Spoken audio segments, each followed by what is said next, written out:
Ai, esse lindo encontro parece uma novela romântica. Ai, a Sakura tá tão sorridente. Aconteceu alguma coisa, Lee? É que está parecendo que você está de mau humor.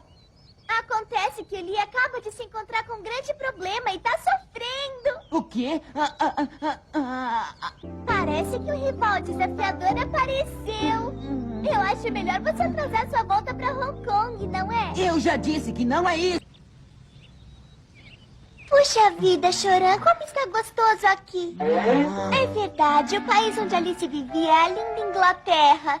Ai, com certeza o Arion vai levar a Sakura pra apresentar a família dele.